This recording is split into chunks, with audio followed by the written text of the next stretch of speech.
काका एक मिनिट झालं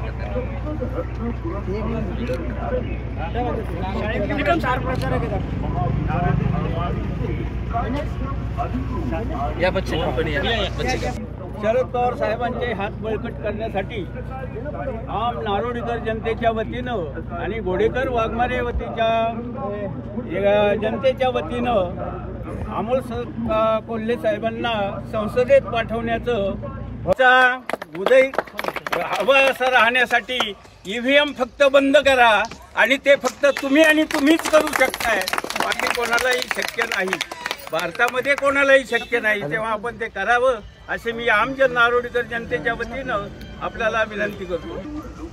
आता इलेक्शन झालं, आता निवडणुकीच्या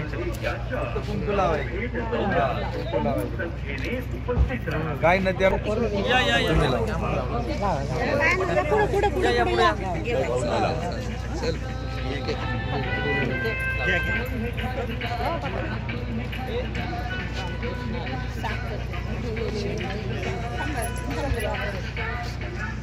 काय सांगाल, तुम्ही विवाह सोहळ्यात सहभागी झाला होता, यावरती आढळराव पाटील यांनी टीका केली की सुखात सहभागी होत असताना असं नौटंकीपणा करणं योग्य नाही. पराभूत मानसिकतेतून एखाद्या व्यक्तीची होत असणारी चिडचिड आपण समजू शकतो.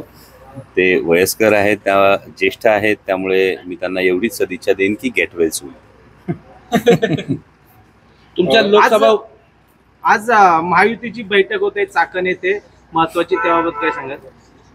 जे आता चित्र समोर दिसतंय की ज्या पद्धतीनं महाविकास आघाडीला आदरणीय शरदचंद्रजी पवार साहेब, माननीय उद्धवसाहेब ठाकरे यांच्या विचाराला जो उत्स्फूर्त प्रतिसाद हा संपूर्ण महाराष्ट्रात दिसतोय, त्याच पद्धतीनं शिरूर लोकसभा मतदारसंघामध्ये दिसतोय.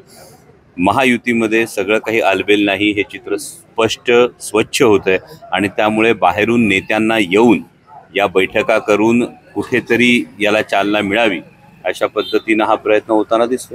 भाजपमध्ये नाराजीचा सूर पाहायला मिळतो, बैठकीकडे अनेकांनी पाठ ठेवला असं सुद्धा कळतंय. कसा हा त्यांचा अंतर्गत प्रश्न आहे आणि ज्या पद्धतीनं इथून मागच्या काळामध्ये जी विधानं सातत्यानं त्या भारतीय जनता पक्षाचे नेते असतील, राष्ट्रवादी काँग्रेस पक्ष, अजित पवार गटाचे नेते असतील, कार्यकर्ते असतील, यांच्याविषयी जी विधानं केली गेली, या विधानांमुळे ही नाराजी असणं स्वाभाविक आहे, पण तो त्यांचा अंतर्गत प्रश्न. हेच तालुका समन्वयक जे भाजपचे आहेत ते गैरहजर राहणार आहेत त्याच प्रश्नात जोडून हे आपल्या संपर्कात आहेत का आणि आपली काही स्ट्रॅटेजी आहे का त्या?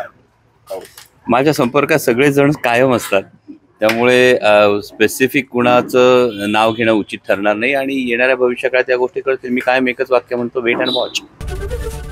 एबीपी माझा, उघडा डोळे बघा नीट.